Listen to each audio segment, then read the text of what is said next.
안녕하세요, 알버트입니다. 오늘은 2022년 7월 11일 월요일, 현재 한국 시간으로 밤 9시 정도를 지나고 있고요. 현재 그 미국 지수선물이 좀 안 좋습니다. 나스닥이 마이너스 0.9%, S&P가 마이너스 0.7% 정도 빠져 있는 상태고요. 내일 새벽에 어떻게 끝날지 좀 걱정이 살짝 되고요. 한국 시장은 오늘 보합권에서 끝났습니다. 어, 지금 올해 이제 7월 달이 좀 이슈가 좀 많죠. 뭐 CPI라든가 지금 뭐 미국 연준 금리라든가 여러 가지가 지금 어떻게 보면 좀 안개 속에 좀 가려져 있다고 해야 되나요? 일단 어떻게 될지 모르는 상황이기 때문에 아무도 이제 누구도 이제 그 막 매수를 할지 매도를 할지 아무도 모르는 거죠.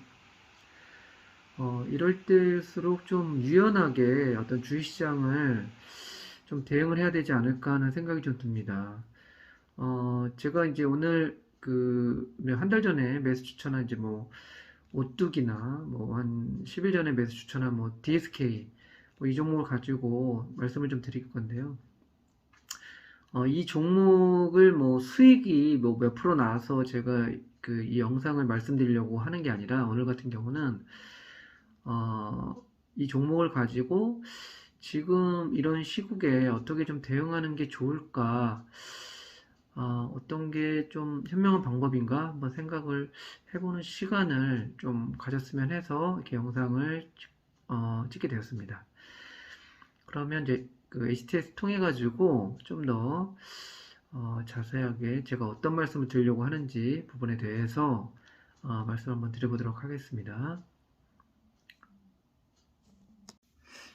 제가 어제 그 주린이를 위한 두 번째 그 영상을 찍었었는데, 그 영상과 좀 이렇게 연관돼서 좀 말씀을 드리면, 제가 그 어제 영상 중에 보면, 이런 경기 침체 방어주로 해가지고 음식료 업종도 좀 괜찮다고 그렇게 말씀을 좀 드렸잖아요.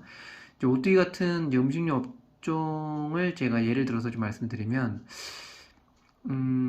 좋은 어떤 샘플이 될 것 같아요.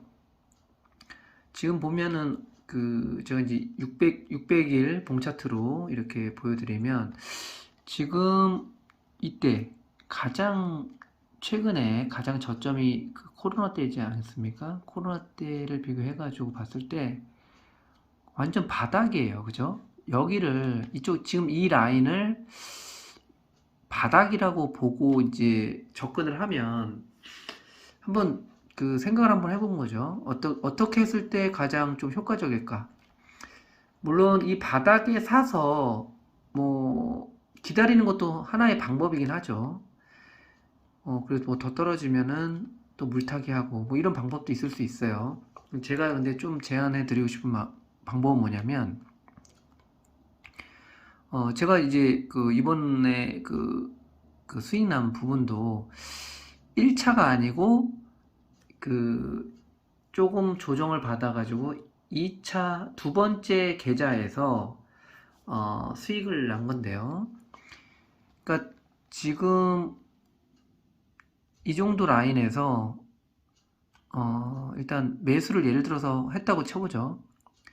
매수를 했는데 올라가면 지금 매수한 계좌에서 수익 나는 부분은 계속 가져가는 거예요. 그러다가 한 뭐 10% 정도 수익 나면 또 뭐 거기서 익절할 수도 있는 거고, 아니면 반만 팔고 반만 가져갈 수도 있는 거고, 그거는 본인의 어떤 그런 성향에 따라서 하면 되는 거고, 일단 만약에 이 정도 라인에서 매수를 했어요. 근데 만약에 이게 좀 떨어져 가지고 다시 이 정도 왔다 이겁니다. 그러면 이 정도 가격에서 새로운 계좌에서 또다시 매수를 하는 거예요. 그러니까 그렇게 되면 어떤 상황이 생기냐면, 물 타는 게 아니죠. 물 타는 거에 뭐 장점이라고 말하면, 가격 물론 이제 매수 단가가 조금 줄어들면서 작아지면서 매수 금액이 좀 커지죠. 그래서 나중에 한 번에 먹을 때 왕창 먹을 수 있다는 그런 장점이 있는데, 단점은 만약에 계속 하락을 하게 되면 계속 물리는 거예요. 그러다 보면 뭐 30% 40% 만약에 빠지게 되면 몇 년이 지나도 어떻게 될지 모르는 거죠. 그러니까 그런 방법을 사용할 그런 시기가 있어요. 그러니까 이거는 타이밍이 다 다르다고 저는 생각이 드는데, 예를 들면은, 저는 이제 주식은 금리하고 아주 연관이 깊다고 개인적으로 좀 생각이 드는데요. 많은 전문가들도 그렇게 얘기하죠. 그러니까 낮을 때, 금리가 낮을 때 주식으로 수익을 볼 수 있는 확률이 아주 크다고 생각이 듭니다. 그렇기 때문에 주식은 좀 공격적으로 투자하는 타이밍은 금리가 낮을 때예요. 금리가 낮고 금리가 낮아질 때. 그때가 어떻게 보면 주식으로 좀 좀 약간 뭐랄까요, 좀 공격적으로 좀 투자를 해야 될 타이밍이라 생각이 들고요. 특히나 예전에 코로나 때처럼 유동성도 풀면서 금리를 낮추는 그때가 가장 좋은 공격적인 타이밍이었죠. 근데 지금은 아무래도 좀 금리를 올리는 타이밍이기 때문에 좀 그렇게 공격적으로 투자하기 힘듭니다. 그렇기 때문에 그렇다고 뭐 투자를 안 하는 것도 한 가지 방법이긴 한데 뭐 투자를 안 하면은 좀 재미가 없죠. 좀 투자가 좀 재미가 있어야 돼요. 그래도 그날 뭐 통닭값이라도 벌려고 좀 하고 그렇기 때문에 저 같은 경우는 그래도 좀 매수를 하고 매도를 하고 하는 게 재미있기 때문에 저는 계속 하는데 만약에 정말 자신 없고 이러신 분들은 좀 당분간 어느 정도 시장이 어떻게 될지가 좀 정해질 동안 기다리는 것도 한 가지 방법이긴 하죠. 뭐 그건 다 사람마다 다르니까 그거는 뭐 본인이 알아서 해야 될 부분인 것 같고요. 그러니까 이 정도 라인에서 만약에 바닥이라 생각해서 올라갈 것 같다고 생각해서 이제 1차 베팅을 했죠. 근데 만약에 지금 이렇게 예를 들어 볼게요. 만약에 이제 현재는 이제 바닥권인 거는 거의 확실하다고 보는 거죠. 그랬을 때 뭐 한 이 정도에서 만약에 제가 이제 더 올라갈 것 같아가지고 매수를 했다고 쳐보죠. 근데 떨어져요. 떨어져서 한 이 정도 오면 정말 바닥까지 왔네 하고서 여기서 2차 베팅을 하는데 물타기라는 게 아니고 새로운 계좌, 두 번째 계좌에서 다시 매수를 하는 거예요. 다시 매수를 한다는 의미는 뭐냐면 이 계좌는 어떻게 보면 새로운 베팅이 되는 그 시점인 거죠. 그렇기 때문에 만약에 여기서 또 이렇게 상승을 살짝 하면 그냥 익절을 하는 거예요. 그래도 처음에 1차 베팅했던 부분이 남아있기 때문에 이 2차 베팅했던 이 계좌에서는 조금만 수익이 나도 뭐 1, 2%라도 수익이 나면 그냥 익절하는 거예요. 또 떨어지면 또 사고 이런 식으로 두 번째 계좌에서는 그렇게 수익이 조금만 나면 계속 조금씩 사고 팔고 하는 거죠. 이런 식으로 뭐 통닭값이라도 벌면 그게 또 쌓이고 쌓이면 또 다 수익률에 보탬이 되는 거예요. 그게 지금 지금 이런 7월 상황에는 가장 어떻게 유연하게 접근할 수 있는 베팅 방법이 아닌가 하는 생각이 듭니다. 그리고 만약에 정말 어떻게 보면 경기 침체가 오고 정말 폭락이 와서 이제 뭐 연준에서 이제 다시 주가를 끌어올리기 위한 어떤 그런 정책을 피는 타이밍이 오면 그때는 뭐 이런 뭐 방법이 다 필요 없는 거죠. 그때는 그냥 돈 집어넣고 그때도 당연히 분할 매수는 해야 되죠. 분할 매수는 하는 건 기본이고 분할 매수를 하되 그때는 좀 더 공격적으로 하면서 좀 더 큰 수익을 좀 바라면서 하는 거죠.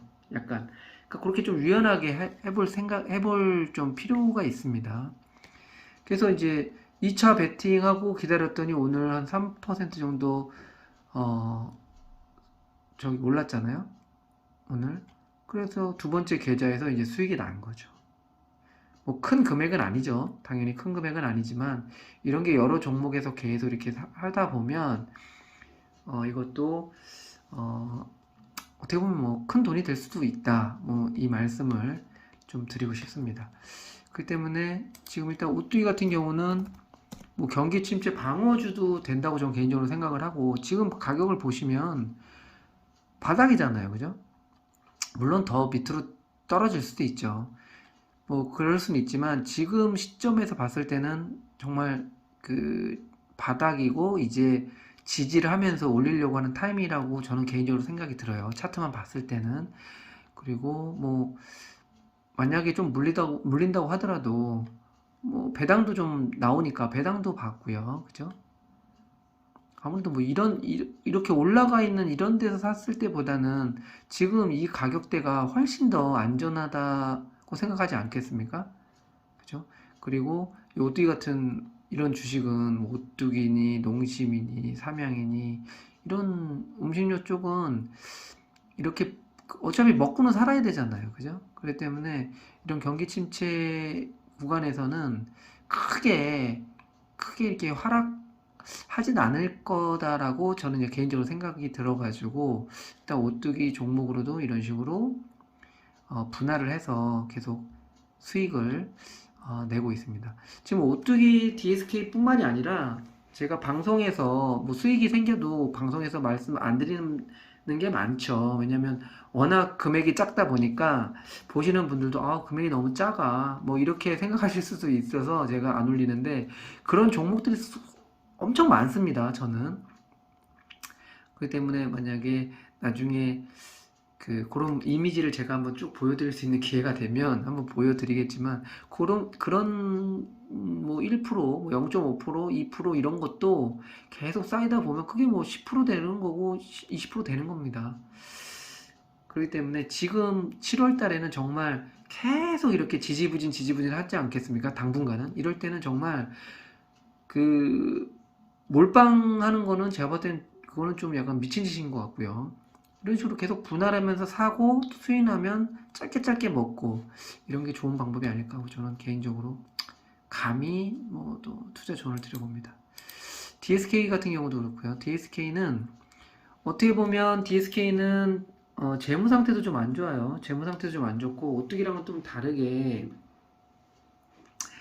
뭐 경기 침체 방어지라고 볼 수도 없어요. 왜냐하면 좀 빚도 많은 회사이기 때문에 좀 불안합니다. 이제 금리가 올라가면. 그럼에도 불구하고 제가 이 종목을 이제 매수하고 저번에도 추천드리고 지금 이번에도 수익 나가지고 살짝 이미지를 올려드리는 이유는 제가 어제 그 주린이란 두 번째 영상에서도 말씀드렸듯이 잘 아는 주식, 그리고 잘 모르는 주식, 이 DSK는 어떻게 보면 잘 모르는 주식에 포함된다고 보시면 돼요. 근데 저는 개인적으로 DSK를 좀 잘 압니다. 개인적으로. 좀 오랫동안 약간 투자를 했었어요. 그리고 DSK 자회사인 이제 프로톡스라는 이제 보톡스 회사가 있는데 그 회사에 저는 개인적으로 좀 장외 주식으로 해가지고도 좀 꽤 큰 금액을 갖고 있습니다. 그렇기 때문에 DSK는 계속 좀 지켜보고 있는 주식이고요. 근데 DSK 같은 경우는 배당이 없어요. 좀 아쉽지만. 근데 보시면 거의 최저점까지 내려왔어요. 거의 최저점까지 내려왔고 이때 코로나 3월달하고 별 차이가 없습니다. 지금 좀 바닥이라 생각해서 이때도 이제 매수를 했고요. 바닥이라 생각해서 한 번 더 또 2차 베팅을 했고 또 2차 베팅을 한 계좌에서 수익이 살짝 나서 조금 금액이지만 1, 2%라도 수익이 챙기는 겁니다. 만약에 더 올라가면 첫 번째 가지고 있던 계좌에서 그냥 좀 수익이 나서 뭐 10% 정도 되면 이제 또 매도하는 거고요. 그리고 여기서 좀 떨어지면 또 다시 두 번째 계좌에서 또 다시 베팅을 하는 거죠. 또 수익 나면 또 수익을 챙기고 이런 식으로 DSK도 뭐 대부분 종목들이 대부분 지금 바닥에서 이렇게 꿈틀대고 있는 종목들은 이런 식으로 저는 대응을 합니다. 참고로 막 이런 데에서는 안 하죠. 뭐 이런데 좀 고점이다 생각되는 이런 데에서 제가 방금 말씀드린 이렇게 계좌를 쪼개가지고 하는 방법은 잘 안 쓰고요. 진짜 이렇게 정말 바닥이다라고 생각되는 이런 데에서 제가 말씀드린 이런 방법을 쓰면 좀 효과가 있습니다. 좀 개인적으로 그렇게 해서 좀 수익을 좀 짭짤히 봐서 제가 이 방법을 추천을 드리는 거고요. 근데 좀 금액이 작아서 좀 큰 금액을 원하시는 분들한테는 좀 좀 뭐랄까요? 좀 간지를 한다 그럴까요? 좀 그럴 수 있지만 저는 워낙 좀 이렇게 좀 그 작은 금액에 좀 만족하는 스타일이어가지고 작은 금액을 좀 계속 이렇게 모으는 그런 스타일이어가지고요. 아무래도 좀 그 카지노 게임도 좀 약간 저는 좀 이런 식으로 하는데 약간 그런 부분이 있는 것 같아요. 그래서 오뚜기랑 DSK 그 종목을 제가 지금 하는 방법에 대해서 한번 좀 말씀을 드려봤습니다. 서두에서도 말씀드렸지만 좀 유연성 있는 투자가 필요하다고 생각이 들고요. 지금 시기에 적당한 어떤 투자 방법이 어떤 방법이 있을까 하고 한번 생각을 좀 해볼 필요가 있을 것 같고요. 그 다음에 좀 금리가 좀 많이 올라가는 시기에는 또 어떤 식으로 좀 해야 되는지, 또 만에 하나 어, 여기서 더 정말 폭락을 해가지고 어, 진짜 그 연준에서 어떤 그런 지금 이 폭락을 끌어올리기 위해서 어떤 방법이 나올 타이밍, 이럴 땐 또 저희가 어떻게 해야 되는지 이런 부분에 대해서도 한번 곰곰이 생각해 볼 타이밍이 있다고 생각이 들고요. 예전에 그 한번 뭐 그런 생각도 한번 해보세요. 예전에 우리가 코로나 때 그때 금리, 그때 어떤 연준의 정책, 그리고 가격 이런 부분하고 또 지금 연준의 어떤 그런 연준의 어떤 금리 정책이라든가 코로나 때하고 많이 다르죠. 그렇기 때문에 제가 매번 말씀드렸듯이 지금은 정말로 좀 보수적으로 접근해야 될 타이밍이고, 그래도 뭐저 같은 경우는 계속 좀 주식을 매수하고 매도하고 하는 그런 그 매매를 해야 되기 때문에 제가 서두에서 말씀드렸듯이 그렇게 계좌를 좀 쪼개가지고 계속 좀 수익을 내는 방법도 좋은 방법 중에 하나라고 해서 소개를 드려봤습니다. 또 이렇게 끝까지 시청해주셔서 감사하고요. 또 내일은 다른 영상으로 또 찾아뵙도록 하겠습니다. 감사합니다.